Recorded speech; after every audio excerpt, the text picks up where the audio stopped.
उत्तर प्रदेश में विकास की रफ्तार एक बार फिर तेज होती दिखाई दे रही है।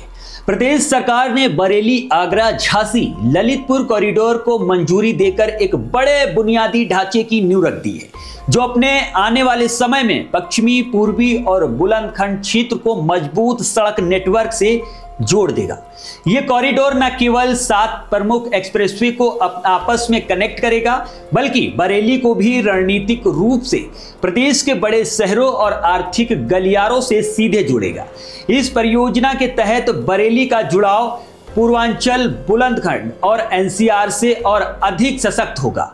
खास बात यह है कि बरेली होते हुए बनने वाले गोरखपुर पानीपत एक्सप्रेसवे को पहले ही स्वीकृति मिल चुकी है और इसके लिए टोकन मनी भी जारी की जा चुकी है। यह एक्सप्रेसवे नवाबगंज और बहेड़ी तहसील के 68 गांव से होकर गुजरेगा, जिससे स्थानीय स्तर पर विकास, निवेश और रोजगार के नए अवसर पैदा होंगे। सरकार की योजना है कि गंगा, यमुना और गोरखपुर पानीपत एक्सप्रेसवे को आपस में जोड़ते हुए एक विशाल कॉरिडोर तैयार किया जाए, जिससे प्रदेश में आवागमन तेज, सुगम और आर्थिक गतिविधियां और अधिक गतिशील हो सके। बता दें कि प्रदेश के 12 जिलों से होकर गुजरने वाला 594 किलोमीटर लंबा मेरठ प्रयागराज गंगा एक्सप्रेसवे बदायूं के बिनावर में बरेली मथुरा हाईवे से जुड़ता है। बदायूं में ही ये एक्सप्रेसवे मुरादाबाद फर्रुखाबाद हाईवे से भी कनेक्ट होता है।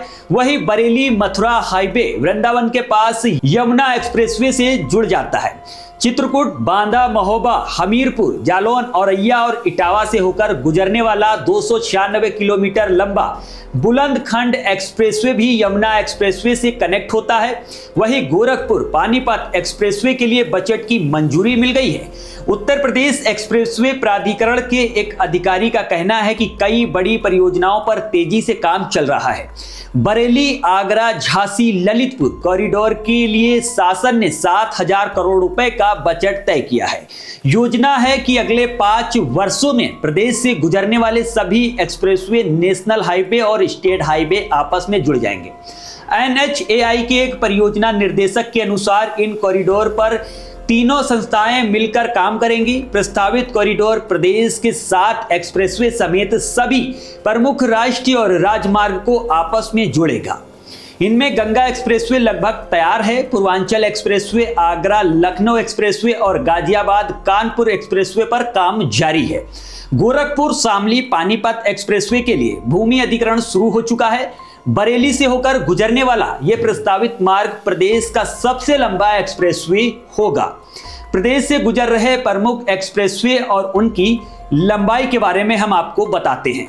गंगा एक्सप्रेसवे 594 किलोमीटर लंबा, Purvanchal expressway 341, Agra Lucknow expressway 302 kilometre लंबा, Bundelkhand expressway 296, Yamuna expressway 165 kilometre लंबा, गोरखपुर पानीपत एक्सप्रेसवे 750 किलोमीटर लंबा प्रस्तावित, गाजियाबाद कानपुर एक्सप्रेसवे 380 किलोमीटर लंबा। शाहजहांपुर के जलालाबाद क्षेत्र में गंगा एक्सप्रेसवे पर वाहनों की सुरक्षा के लिए बदायूं से हरदोई सीमा तक करीब 150 किलोमीटर हिस्से में सभी जरूरी इंतजाम पूरे कर लिए गए हैं। छुट्टा पशुओं की समस्या को देखते हुए संवेदनशील स्थानों पर ईंट की 4 दीवारी बनाई गई है और पूरे एक्सप्रेसवे पर बीम क्रेस बैरियर लगाए गए हैं। मार्च तक लोहे की तार वाली फेंसिंग हटाकर पक्की दीवार और अतिरिक्त सुरक्षा बैरियर लगाने की योजना है। बरेली डिवीजन में NHAI के परियोजना निर्देशक नवरत्न सिंह का कहना है कि गोरखपुर पानीपत एक्सप्रेसवे बरेली की नवाबगंज और बहेड़ी तहसील से होकर गुजरेगा। साथ ही बरेली आगरा झांसी ललितपुर कॉरिडोर के विकास की दिशा में भी काम शुरू हो चुका है। इस परियोजना पर NHAI, उत्तर प्रदेश एक्सप्रेसवे प्राधिकरण, UPEDA और संबंधित एजेंसियां मिलकर काम कर रही हैं।